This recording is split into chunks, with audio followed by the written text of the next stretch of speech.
आज मैं आपके साथ छत पर लगे गंदे तरीन मैले पंखों को एक आम से हैंगर की मदद से साफ करने का एक आसान और अमेजिंग तरीका शेयर करूंगी जो आज से पहले आपने कभी नहीं देखा होगा। बगैर सीढ़ी, बगैर स्टूल के, बगैर हाथ लगाए और ना ही आपको बाजार से पंखों को साफ करने के लिए किसी टूल को खरीदने की जरूरत पड़ेगी। घर के गंदे तरीन पंखों को सिर्फ एक हैंगर से मिनटों में साफ करेंगे और आपको यह तरीका इतना पसंद आएगा कि आप इसे अपनाने पर मजबूर हो जाएंगे और वर्जिश छोड़े और इस जादुई नुस्खे से 10 किलो तक वजन कम करें सिर्फ चंद दिनों में। और साथ में कुछ amazing kitchen tips, life hacks, home organization tips share करूंगी जिससे आपकी टाइम सेविंग होगी, मनी सेविंग होगी और जिंदगी के बहुत से काम करने में आपको आसानी होगी। तो वीडियो इंतहाई इंटरेस्टिंग और अमेजिंग होने वाली है। अगर पसंद आए तो लाइक और सब्सक्राइब जरूर कर दे। अस्सलाम वालेकुम, welcome back to my channel. कैसे हैं आप सब? आई होप आप सब ठीक होंगे। तो चलिए वीडियो की तरफ चलते हैं। तो सबसे पहले यहाँ पर मैंने एक बोतल ली है और इसको ना ऊपर से कट कर लेंगे। जैसे स्माइली फेस होता है ना, इस तरह से मैं इसको ऊपर से छुरी की मदद से या कटर से कट कर लेंगे। जैसे मछली का मुंह खुला होता है ऐसे कट कर लेंगे। तो जिस तरह से आप वीडियो में देख रहे हैं इस तरह से आपने काटना। ये बहुत ही अमेजिंग आइडिया, आप हैरान हो जाएंगे। फिर कैंची की मदद से ना थोड़ा कट करके इसको थोड़ा सा खुला कर लेंगे। ये ऑर्गेनाइजर तैयार है। अब इसके एजेस थोड़े शार्प है, इसमें मोबाइल डायरेक्टली फंसाएंगे ना तो जो है स्क्रैचेस आ सकते हैं। आपने एक नरम या मोटा सा कपड़ा लेना है, इस तरह से रख कर इसमें मोबाइल रखेंगे। तो ये एक जबरदस्त मेरी तरह से यूट्यूबर्स के लिए बेहतरीन तोहफा है। इस तरह से मोबाइल को अंदर रख कर आप वीडियो को आराम से रिकॉर्ड कर सकते हैं। इस बोतल के अंदर स्टोन वगैरह या कोई दाल या चावल वगैरह रखेंगे ना तो बोतल के अंदर फिर भर के रख दे ताकि बोतल जो है वो गिरे नहीं। तो ये बहुत ही अच्छा सा एक आइडिया है मोबाइल नेक्स्ट टिप इस तरह की बोतलों के ढक्कनों के हवाले से आपने इस तरह से किसी भी मसाले वाले ढक्कन जो आपके बेकार पड़े हो आपने लेना है, या कोई भी बेकार बोतल का कैप ले लीजिए। अब इस तरह से डबल टेप लगा देनी है जिस तरह से मैं आपके सामने लगा रही हूँ। ये बहुत जबरदस्त जीरो कॉस्ट ऑर्गेनाइजर तैयार हो जाएगा। अब आपने एक पिज्जा टेबल लेनी है, ये भी तकरीबन घरों में मौजूद होती है। जब बाहर से पिज्जा मंगवाते हैं ना तो ये पिज्जा टेबल आती है जिसको इस्तेमाल करने की बजाय हम फेंक देते हैं। तो आज इसका बेहतरीन सा यूज करेंगे। तो ये देखिए इस तरह से टेबल को ढक्कन के ऊपर फिक्स करेंगे। ये हमारा फ्री कॉस्ट में मोबाइल स्टैंड रेडी हो जाएगा। इसके ऊपर मोबाइल रख के आराम से किचन में या रूम में रख कर आप यूज कर सकते हैं। अब आपको बाहर से महंगे महंगे मोबाइल स्टैंड लेने की जरूरत नहीं पड़ेगी। तो नेक्स्ट टिप बेडशीट को बिछाने के हवाले से। बेडशीट जब भी हम चेंज करना चाहते हैं तो अक्सर ऐसा होता है बेडशीट मिल रही होती है लेकिन उसके पिलो कवर्स नहीं मिलते। तो ऐसे दो आइडिया शेयर करूंगी कि जब भी हमें बेडशीट मिले तो साथ ही साथ उसके पिलो कवर भी मिल जाए ताकि ज़हनी खौफ ना हो और टाइम भी जाया ना हो। तो उसके लिए बेडशीट को तय लगाकर एक पिलो कवर को भी ना तय लगाकर इसके अंदर फोल्ड कर लेंगे, तय लगा लेंगे। और जिस दूसरे पिलो कवर को हमने तय नहीं करना बल्कि इसके अंदर सेट की हुई बेडशीट और एक जो पिलो कवर था ना उसके अंदर डाल देंगे। तो जी अब हमें इसे सेट कर लेंगे। कभी भी आपका पिलो कवर गायब नहीं होगा। एक और तरीका बताती हूँ आपने क्या करना है। दूसरे तरीके में आपने बेडशीट को तय करके दोनों पिलो कवर को ना इसके ऊपर रखकर तय लगानी है। किस तरह से लगाना है वो भी आपको बताती हूँ। तो मेरे बताने से ज्यादा अगर आप देखने पर फोकस करेंगे तो आपको अच्छे से समझ जाएगी। बेडशीट को तय कर कर एक जो पिलो कवर है वो उसको एक साइड पर और दूसरे तकिए के कवर को दूसरी साइड पर रख कर ना बेडशीट को फोल्ड करेंगे। जहां भी आप रखेंगे अगर ये अलमारी में गिर भी जाएंगे ना तो पिलो कवर अंदर से नहीं निकलेंगे। ना ज़हनी टेंशन होगी और ना आपका टाइम जाया होगा। तो चलते हैं नेक्स्ट टिप की तरफ। हमारे घरों में मास्क तो आते हैं लेकिन जब ये खराब हो जाते हैं तो इन्हें फेंकने से पहले इनके अंदर ये जो वायर होती है ना ये निकाल लिया करें। ये बहुत ही मजबूत होती है। इसको आपको बिल्कुल नहीं फेंकना चाहिए क्योंकि हम इससे बड़े जबरदस्त जुगाड़ लगा सकते हैं। ये देखिए हमारे किचन काउंटर पर जो जूसर मशीन होती है या ग्राइंडर या चॉपर जो भी होते हैं रखे होते हैं तो उसकी तार बिखरी होती है, बहुत बुरी लगती है, मैस क्रिएट करती है किचन में, बहुत बुरी लगती है। तो हमने क्या करना है, आपने इस पूरी तार को अच्छे से फोल्ड करके मास्क के अंदर से निकाली हुई जो वायर है ना उससे आपने इसको फोल्ड कर लेना है। हम इस वायर को इसके ऊपर लगा देंगे, अच्छे से बंद कर लेंगे। इस तरह से ये बड़ी जबरदस्त ऑर्गेनाइज लगती है। इसी तरह से इस्त्री की तार भी बिखरी हुई बहुत ही बुरी लगती है, इसको भी इसी तरह से बंद करके अच्छे से समेट सकते हैं। तो चलें जी, जैसे ही सर्दियां स्टार्ट हो रही हैं ठंडी ठंडी हवाओं ने हमारी स्किन की सारी नमी को खींच लिया है। हमारे हाथ पांव ऐसे हो जाते हैं जैसे 100 साल बूढ़े लोगों के होते हैं। तो मेरी बहनों ने टेंशन नहीं लेनी, इसका सोल्यूशन हमने निकाल लेना है फटकड़ी से। फटकड़ी का ये अमेजिंग लोशन बनाएंगे। 7 दिन के अंदर आपको आउटस्टैंडिंग रिजल्ट मिलेंगे। आपके हाथ पांव बिल्कुल व्हाइट हो जाएंगे, स्किन यंग हो जाएगी। इसको मस्ट हाथ पांव के लिए ट्राई जरूर कीजिएगा। तो सबसे पहले आपने कोई भी सोप लेना है जो आपका फेवरेट हो, सिंपल आपने इसको ग्रेट कर लेना है। और देखिए अगर आप सोप यूज नहीं करना चाहते तो आप अपनी पसंद के फेस वॉश के 3 से 4 चम्मच ले सकते हैं। और अगर आप फेस वॉश भी यूज नहीं करना चाहते तो एनी आप कोई भी मॉइस्चराइजर लोशन ले लें, जितना आपने बनाना हो उतना लोशन ले लें। मैं पूरे मंथ के लिए बना रही हूँ, आप आराम से पूरे सीजन के लिए भी बना सकते हैं। तो जी मैंने ग्रेटर की मदद से तकरीबन 4 से 5 चम्मच के बराबर सोप जो है वो ग्रेट कर लिया है। इसकी लुक देखिए बहुत ही प्यारी लग रही है। अभी इसमें किसी भी अच्छी ब्रांड का आपने रोज वाटर ऐड करना है। इतना रोज वाटर ऐड करेंगे कि सारा सोप जो है वो अच्छे से डिप हो जाए। क्योंकि देखिए हमने सोप को सॉफ्ट करना है। आप इसको 1 से 2 घंटा कवर करके रखेंगे ना, ताकि ये जो साबुन है सॉफ्ट हो सके। बेहतर रिजल्ट के लिए आप इसे ओवरनाइट भी रख सकते हैं। 2 से 3 घंटे जो है मैंने यहाँ पर इसको कवर करके रखा है। देखिए ये थोड़ा हार्ड सा हो जाता है। अर्की गुलाब जो है इसके अंदर सारा जज़ब हो चुका है। इसको अगेन मिक्स करते जाएंगे। जैसे जैसे मिक्स करेंगे ना ये सॉफ्ट सा फ्लफी सा हो जाएगा। इसमें मजीद कुछ ड्रॉप्स जो है मैंने अर्की गुलाब के और डाले थे, मिक्स कर लेंगे ताकि ये ना थोड़ा रनी सा हो सके।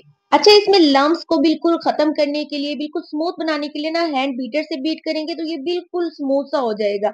अब इसको मैजिकल बनाने के लिए इसमें कुछ इंग्रेडिएंट डालेंगे। तो फर्स्ट यहाँ पर मैं ले रही हूँ ग्लिसरीन 1 चम्मच। ग्लिसरीन हमारी स्किन को सॉफ्ट करेगी, ड्राइनेस को रिमूव करेगी।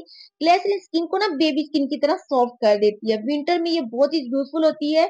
नेक्स्ट इसमें 1 खाने का चम्मच एलोवेरा जेल ऐड करेंगे। ये हमारी स्किन को मॉइस्चराइज करके हाइड्रेट करता है। और फिर कोई ऑयल लेंगे 1 चम्मच, जो ऑयल आपको सूट करता हो आपने वो डालकर मिक्स करना है। सरसों का ऑयल आपने इसमें यूज नहीं करना। इसके बाद इसको अच्छे से मिक्स कर लेंगे। मिक्सिंग जितनी अच्छी करेंगे उतना ही अच्छा ये फ्लफी सा लोशन बनेगा। नेक्स्ट इसमें एक फटकड़ी का टुकड़ा लेंगे, जिसे सबसे पहले आपने पीस कर फिर तवे या पैन में डालकर ना लो फ्लेम पर आपने अच्छी तरह से मेल्ट कर लेना है। मेल्ट होकर ये ड्राई हो जाएगा खुद ब खुद। और जो है ये ड्राई होने के बाद ना पाउडर फॉर्म में खुद ब खुद कन्वर्ट हो जाएगी। तो हाफ टेबल स्पून यहाँ पर फिर आपने फटकड़ी ले लेनी है। अच्छा जी, फटकड़ी ऐड करने के बाद नेक्स्ट इसमें हाफ टेबल स्पून मीठा सोडा यानी बेकिंग सोडा खाने वाला जो होता है ना वो ऐड करेंगे। ये भी हमारे हाथों पाओ को बहुत ही नीट क्लीन करेगा, अर्जेंट हमारी स्किन को साफ करेगा। नेक्स्ट इसमें 1 खाने का चम्मच हनी ऐड करेंगे। ये हमारी स्किन पर मॉइस्चराइजर को लॉक करेगा, स्किन पर शाइन आएगी। तो आप सोच रहे होंगे इतने ज्यादा इंग्रेडिएंट है। तो फ्रेंड्स ये सारे इंग्रेडिएंट हमारे किचन में मौजूद सिंपल से होते हैं। कुछ भी आपको बाहर जाकर परचेज करने की जरूरत नहीं है। नेक्स्ट इसमें लेमन का जूस 1 चम्मच के बराबर ऐड कर देंगे। लेमन जूस में विटामिन सी होता है, जो कि हमारे पोर्स में जमी हुई मैल को बाहर निकालता है, स्किन शाइनी होती है। लेमन जूस और मीठे सोडे की वजह से हमारा लोशन फ्लफी सा हो जाएगा। ये एक्टिवेट होना शुरू हो गया है। अच्छे से मिक्सिंग करेंगे तभी ये लोशन फ्लफी सा बनेगा और इसके रिजल्ट आपको अच्छे मिलेंगे। नेक्स्ट इसमें अर्जेंट व्हाइटनिंग के लिए 1 या 2 व्हाइटनिंग कैप्सूल जरूर ऐड करें। ये आपके हाथ पांव को ज्यादा ब्राइट करेगा। नेक्स्ट इसमें विटामिन ई के 1 या 2 कैप्सूल ये भी जरूर ऐड करें। ये हमारी स्किन को टाइट करता है। अगेन आपने इसको अच्छे से मिक्स करना है। तो आज के बाद आपने कोई भी कॉस्टली लोशन और फार्मूला क्रीम को बिल्कुल नहीं खरीदना, बल्कि ये हैंडमेड लोशन घर में खुद तैयार करें। इसके रिजल्ट आपको 100% मिलेंगे। मजीद इसको हैंड बीटर से अच्छे से मिक्स करके ये हमारा मैजिकल लोशन तैयार हो चुका है। जब आप इसे 1 नाइट यूज करेंगे ना तो मॉर्निंग में आपको इसके रिजल्ट मिलेंगे। आपने इसको किसी भी ड्राई जार में डालकर महफूज कर लेना है। 3 से 4 महीने रखकर फ्रिज में यूज कर सकते हैं। ये बिल्कुल खराब नहीं होगा। बेहतरीन रिजल्ट के लिए रात को हाथ पांव पर लगाएं, इसको ओवरनाइट छोड़ दें, मॉर्निंग में इसको वॉश कर लेना है। आप इसका टेक्सचर चेक करें कितना फ्लफी और जबरदस्त है। लगाने का तरीका, रात को अपनी स्किन को वॉश करके हाथ पांव और मैली गर्दन पर अप्लाई करें। थोड़ी देर इसकी मसाज करना है। आपको फील भी नहीं होगा कि आपने इसको लगाया और मॉर्निंग में इसको वॉश कर ले। ऑथेंटिक लोशन है, जबरदस्त रिजल्ट है इसके। तो चलें जी, अक्सर कपड़ों के दाग इतने ढीठ और जिद्दी होते हैं, जितना मर्जी रगड़ लें दाग उतरते नहीं। तो सिर्फ एक आम सी चीज से आपके कपड़ों का रिजल्ट 100% आपको मिलेगा। सबसे पहले आपने वॉशिंग मशीन में जिस तरह से पानी डालते हैं पानी डाल लेना है, और सर्फ आप जो यूज करते हैं वो डाल लें। किसी भी ब्रांड का आप डाल सकते हैं, आपने वो सर्फ डाल लेना है। और फिर आपने इन खाली सर्फ के पैकेट जो हो जाएंगे ना, आपने इनको फेंकना नहीं, आपने इनको भी वॉशिंग मशीन में डालना है। और इसका कमाल वीडियो में मैं आपको आगे बताऊंगी इसके क्या क्या कमालात हैं। और सर्फ के खाली पैकेट को डालने के बाद आप इसमें सिर्फ 1 चम्मच नमक का जरूर शामिल करें। नमक शामिल करने से जो भी जिद्दी दाग होंगे वो उतर जाएंगे। लाइव आपको रिजल्ट भी दिखाऊंगी। और अगर दाग ज्यादा जिद्दी हो, इंक के, जंग के, काफी के, तो आप इसमें 1 टेबल स्पून मीठा सोडा भी ऐड कर सकते हैं। सारी मैल कुचैल मीठा सोडे की वजह से उबलकर बाहर आ जाएगी। दाग आपके सामने देखिए कितने मैले कुचैले हैं, ये नमक सारी मैल को बाहर निकाल देंगे। आपके सामने दिखा रही हूँ कफ कॉलर कितने ज्यादा मैले हैं और इनके भी दाग लगे हुए हैं। नमक दाग धब्बों को नरम करके साफ सुथरा करता है और ये धोबी की खुफिया ट्रिक है। अक्सर जब भी आप कभी बाहर से धोबी से कपड़े धुलवाते हैं ना, तो बहुत ज्यादा चमकीले होते हैं। सिर्फ नमक और मीठे सोडे का वो इस्तेमाल करते हैं और ये राज आपको कोई भी नहीं बताएगा। तो चले अब मशीन को चला देते हैं और इसके बाद आपको खाली सर्फ के पैकेट का कमाल दिखाते हैं। रोज रोज कपड़े धोने की झंझट से जान छूट जाएगी और हमारे पैसों की भी बचत होगी। बचत कैसे होगी? देखिए, पैकेट के अंदर जितना भी सर्फ होगा पैकेट में जो लगा होता है वो अच्छी तरह से निकल कर ना कपड़ों पर लग जाएगा। तो जब भी सर्फ के पैकेट खाली हो, इनको फेंकने की बजाय जल्दी से वॉशिंग मशीन में डाल दिया करें। और दूसरा देखिए, कपड़े वॉशिंग मशीन में से जब हम निकालते हैं तो उलझ कर ये रस्सियां बन जाती हैं, जिनको निकालते निकालते हमारे बाजू थक जाते हैं, टाइम भी जाया होता है। तो खाली सर्फ के पैकेट का देखिए आपके सामने ही कपड़े बिल्कुल आपके सामने उलझे नहीं है। एक तो देखिए सर्फ जाया नहीं होगा, दूसरे कपड़े आपस में उलझेंगे नहीं, यानी एक तीर से दो शिकार। और नमक का कमाल आपके सामने है, कपड़े कितने अच्छे से साफ चमकदार हो चुके हैं और दाग भी बिल्कुल खत्म हो चुके हैं, गायब हो चुके हैं। जरूर से इस टिप को आजमाइएगा। तो चलें जी, क्या आपको पता है कि घर में मौजूद एक गिलास दूध से आप बाजार से मिलने वाली डब्बे वाली क्रीम आप घर में बना सकते हैं। ये एक बेकरी की सीक्रेट रेसिपी है। जो बाजार से डब्बे वाली क्रीम मिलती है ना, उसका छोटा पैकेट ही इतना महंगा होता है और आप घर में एक गिलास दूध से आधा किलो फ्रेश क्रीम घर में बना सकते हैं। तो जी, सबसे पहले एक गिलास उबला हुआ दूध लेंगे। आप इस क्रीम को फ्रिज में 8 से 10 दिन तक रखकर यूज कर सकते हैं, लेकिन अगर आप इस क्रीम को ज्यादा अरसे तक स्टोर करना चाहते हैं तो डब्बे वाले दूध के साथ बनाएं। दूध को डालेंगे पैन में और साथ में डालेंगे 2 टेबलस्पून कॉर्नफ्लोर के, 2 टेबलस्पून भर के चीनी के और 2 ही चम्मच मिल्क पाउडर के। मिल्क पाउडर की साशे आप यूज कर सकते हैं, कोई महंगी नहीं होती, क्योंकि मैं आपको आसान से आसान रेसिपी बताती हूँ। तो आप मिल्क पाउडर नीडो की साशे यूज कर सकते हैं, वो बहुत ही सस्ती पड़ती है। तो दूध और कॉर्नफ्लोर को पहले अच्छे से मिक्स कर लेंगे ताकि गुठलियां खत्म हो जाएं। फिर इसे चूल्हे पर लो फ्लेम पर रखकर गाढ़ा होने तक पकाएंगे। इसको थिक होने में 4 से 5 मिनट लगेंगे। आपने इस क्रीम को बहुत ही हल्की आग पर पकाना है। क्रीम को पकाते वक्त मुसलसल आपने चम्मच से हिलाते रहना है, वरना इसमें गुठलियां बन जाएंगी। तो ये देखिए आहिस्ता आहिस्ता ये थिक होने लगी है। अब इसमें हल्का सा क्रीमी टेक्सचर आ गया। अब इसको मजीद 2 मिनट और पका लेंगे ताकि ये एकदम क्रीमी और गाढ़ा हो जाए। तो इसको कैसे आपको पता चलेगा कि ये क्रीमी हो चुका है? तो आपने क्या करना है, इसके बाद आपने चम्मच पर हल्की सी क्रीम लगाकर देखनी है। अगर क्रीम जो है वो चम्मच पर ठहर जाए तो मतलब क्रीम हमारी तैयार हो चुकी है और इसका टेस्ट भी बहुत ही लाजवाब और मजेदार होता है। तो ये जबरदस्त क्रीमी मक्खन की तरह नरम और मुलायम होममेड फ्रेश क्रीम रेडी हो चुका है। अब इस क्रीम को इस्तेमाल करें, झटपट मजेदार चाट भी बना सकते हैं। तो मैंने यहाँ पर सेब, केले और अनार का यूज किया। आप चाहें तो इसमें अंगूर भी डाल सकते हैं। सेब और केले आजकल सस्ते हैं तो इसलिए इसकी क्रीम चाट तैयार कर लेते हैं। तो घर में जब भी मेहमान आते हैं ना, तो उनके लिए बाजार वाली क्रीम चाट मंगवाते हैं जो कि बहुत ही महंगी पड़ती है। तो आप इस क्रीम के साथ क्रीम चाट भी बना सकते हैं, सबको बहुत ही पसंद आएगी, क्योंकि इसका टेस्ट बिल्कुल बाजार जैसा होगा। कोई भी जज नहीं कर पाएगा कि ये आपने क्रीम चाट खुद घर पर बनाई है। बच्चे बड़े सब शौक से खाएंगे, बिल्कुल बाजार जैसा फ्लेवर आएगा। एंड में खजूर और नट्स भी डालेंगे, आप चाहें तो इसमें किशमिश भी डाल सकते हैं। तो बन जाएगी हमारी होममेड फ्रेश क्रीम से क्रीम चाट। और इसी क्रीम को इस्तेमाल करके बेकरी वाले क्रीम चाट बनाते हैं, इसीलिए बाजार वाली क्रीम चाट का फ्लेवर इतना जबरदस्त मजेदार आता है। तो इसको जरूर ट्राई कीजिएगा और मुझे अपना फीडबैक भी दीजिएगा। और अगर आपको रेसिपी अच्छी लगे तो जल्दी से लाइक कर दीजिएगा। तो चलें जी, शादियों का सीजन है और सबको यही फिक्र होती है कि शादियों में हम स्मार्ट और खूबसूरत लगे। तो इसके लिए कोई आपको वर्जिश और डाइट करने की जरूरत नहीं, बेफिक्र हो जाए। सिर्फ 15 दिन ये जादुई नुस्खा करेंगे ना, तो आप मुझे दुआएं देंगे। तो वीडियो को एंड तक जरूर वॉच कीजिएगा, क्योंकि मुझसे ज्यादा तो आपको फायदा होगा। तो कुदरत ने हमें ऐसी खूबसूरत चीजों से नवाजा है जिसके रिजल्ट अमेजिंग होते हैं। ये सिर्फ हम ही है जो इन यूजफुल चीजों पर गौर नहीं करते। तो सिंपल एक बाउल में डालेंगे यहाँ पर सौंफ। सौंफ डाइजेशन के लिए बेस्ट होते हैं, कमाल के इसके रिजल्ट होते हैं। खाने को हजम करते हैं, पेट को हल्का करके मेटाबॉलिज्म को तेज करता है। अच्छा जी, ये भी इम्पोर्टेंट है कि इनको कब यूज करना है, कितना यूज करना है। तो इसके लिए वीडियो को एंड तक गौर से देखना है। चाय वाला नॉर्मल कप मैंने यहाँ पर लिया है, आपके सामने मैंने आधा कप लिया है सौंफ। जीरा लेंगे, नेक्स्ट इसमें कच्चा जीरा लेंगे। जीरा भी हर घर में मौजूद होता है, ये भी खाने को हजम करता है, शुगर लेवल को कंट्रोल रखने में मदद करता है। ये है छोटी सी चीज, लेकिन इसके फायदे बेशुमार है। जीरा हमने सौंफ से आधी क्वांटिटी में लेना है, मतलब सौंफ आधा कप लिया तो जीरा हमने 1/4 कप लेना है। ठीक है, अगली चीज हमने इसमें शामिल करनी है अजवाइन। अजवाइन पेट की गैस, ब्लोटिंग को खत्म करता है। सम टाइम अक्सर लोग इतने मोटे नहीं होते, लेकिन ब्लोटिंग फिर भी उनको होती रहती है, उनको बहुत ही गैस तंग करती है, तो ये अजवाइन इस मसले का हल है। तो अजवाइन जितना हमने जीरा लिया था उतनी क्वांटिटी में हमने अजवाइन लेनी है, यानी 1/4 कप अजवाइन लेंगे। तो चले जी, इन सारी चीजों को मिक्स करके लेंगे। फिर इनको इस्तेमाल कैसे करना और कितना करना है और कब करना है, यही असल कहानी है। अब इसको किसी भी बॉक्स में डालकर, आप कंटेनर में डालकर रख सकते हैं।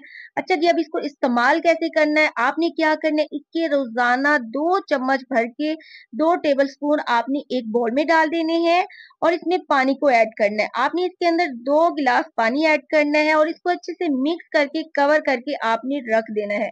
और ये याद रखें, ये काम आपने रात को करना है सोने से पहले। सुबह जब आप देखेंगे तो इसका कलर इस तरह से चेंज हो जाएगा।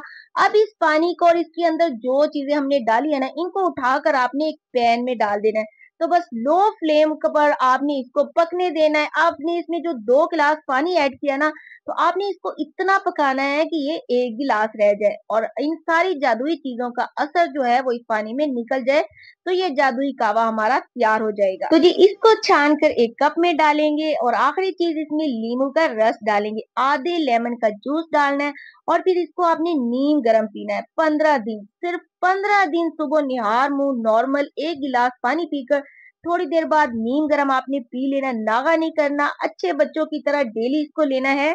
और सबसे जरूरी बात, ये कावा पीकर सारा दिन बोतलें, बर्गर, पिज्जा, चावल, पराठे नहीं खाने। चीनी को अवॉइड करना है, चीनी आपकी दुश्मन है। एक्सरसाइज तो आपसे होती नहीं, सिर्फ 15 दिन इसको डेली पिए और फिर आप इसका रिजल्ट दें। तो चलें जी, आज मैं आपके साथ हैंगर की मदद से छत पर लगे गंदे मैले पंखों को मिनटों में साफ करने का इंतहाई आसान और अमेजिंग तरीका शेयर करूंगी, जो आज से पहले आपने कभी नहीं देखा होगा। बस आपको सीढ़ी स्टूल पर चढ़कर पंखे साफ करने की बिल्कुल जरूरत नहीं पड़ेगी, ना ही छलांगे लगाकर हाथों से पंखा साफ करना पड़ेगा। तो इस यूजफुल टिप को आपने एंड तक जरूर वॉच करना है, ताकि आपको अच्छे से समझ आ सके। तो सबसे पहले एक आम हैंगर की जरूरत है, कोई सा भी ले ले, चाहे प्लास्टिक का ले ले, चाहे स्टील का ले ले, जो आपके घर में हो।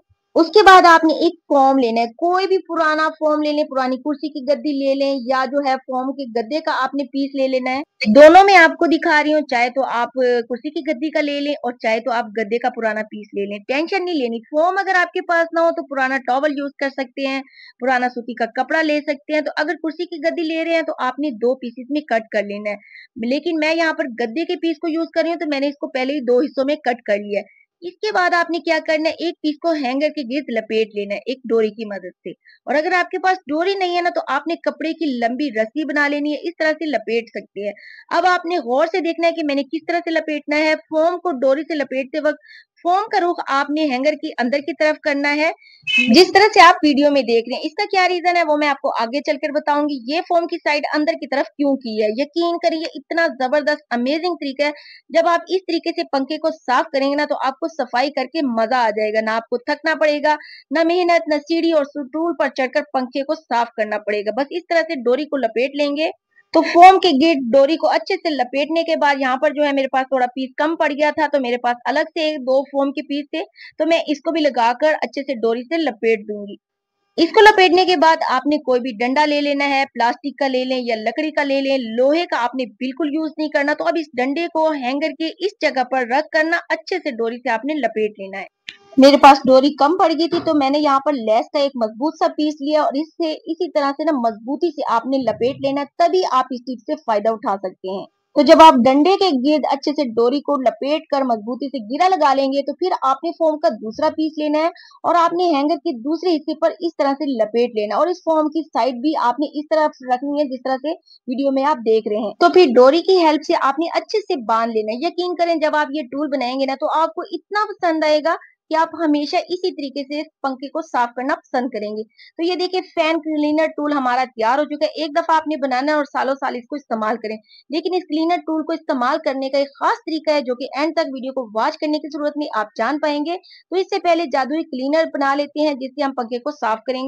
इस क्लीनर की वजह से पंखे बहुत अच्छे से बगैर खुद को थकाए मिनटों में चमक जाएंगे। इसके लिए एक बाउल में थोड़ा नीम गर्म पानी मैंने लिया और इसमें 1 टेबलस्पून मीठा सोडा ऐड कर देंगे, फिर 2 टेबलस्पून सरफ ऐड करेंगे। अगर ज्यादा पंखे साफ कर रहे हैं तो इसकी मिकदार आप ज्यादा कर सकते हैं। इस क्लीनर से पंखे की मैल कुचैल अच्छे से साफ हो जाएगी, लेकिन अभी इसको यूज नहीं करना। पहले हम पंखे को साफ करेंगे ड्राई।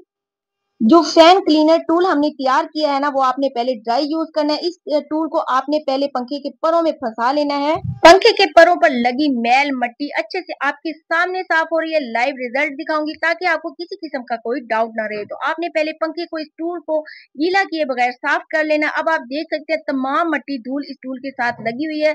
लाइव आपको दिखा रही हूँ अच्छे से कि कितनी अच्छे से इसके ऊपर मट्टी लगी है। तो ये तमाम मट्टी धूल को आपने अच्छे से पहले धो लेना है। इस टूल के साथ जो लगी हुई है ना, आपने इस क्लीनर टूल को पानी से अच्छे से वॉश कर लेना है। आपने भी इसी टिप को इसी तरह से फॉलो करना है, तभी आप जो है अच्छे से पंखों को साफ कर सकते हैं। तभी मेरी तरह इस टूल से फायदा उठा सकते हैं। अच्छी तरह से मट्टी उतारने के बाद फोम का पानी आपने अच्छे से निचोड़ लेना है। फोम को यूज करने से यही फायदा होगा, इससे डस्ट अच्छे से उतरेगी और इजीली डस्ट निकल भी जाती है। और वॉश होने के बाद ये बहुत ही ज्यादा लाइट वेट हो जाता है। तो अब आपने जो क्लीनर हमने रेडी किया है ना, आपने उसमें डिप कर लेना है। फिर आपने डिप करने के बाद इसको अच्छे से निचोड़ लेना है। तो फोम को यूज करने का यही फायदा होता है कि ये गीला होने के बावजूद ज्यादा वजनी नहीं होता, जबकि कपड़ा या टॉवल को जब यूज करते हैं तो गीला होने से वो बहुत ज्यादा हैवी हो जाता है, वेट उसका बढ़ जाता है, जिससे पंखे को साफ करने में जरा मुश्किल ज्यादा होती है। तो इस तरीके से आपने इस फैन क्लीनर टूल से पंखे को सर्फ वाले पानी में आपने 2 से 3 मरतबा डिप करके निचोड़ कर पंखे के परों को आपने साफ कर लेना और लास्ट में आपने साफ पानी से वॉश कर लेना। मिनटों में आपका फैन अच्छे से चमकदार साफ सुथरा हो जाएगा, बगैर हाथ लगाए, बगैर सीढ़ी, बगैर स्टूल के, बगैर खुद को थकाए। आप देख सकते हैं हमारा पंखा बहुत अच्छे से साफ नीट क्लीन हो चुका है। तो फ्रेंड्स, जब भी आपके पंखे गंदे हो तो इस टूल को बनाएं और इसे साफ करें। आपको ये टिप बहुत ही अच्छी लगेगी, तो कमेंट करके जरूर बताइएगा। चलती हूँ, दुआओं में याद रखें। तब तक के लिए अल्लाह हाफिज।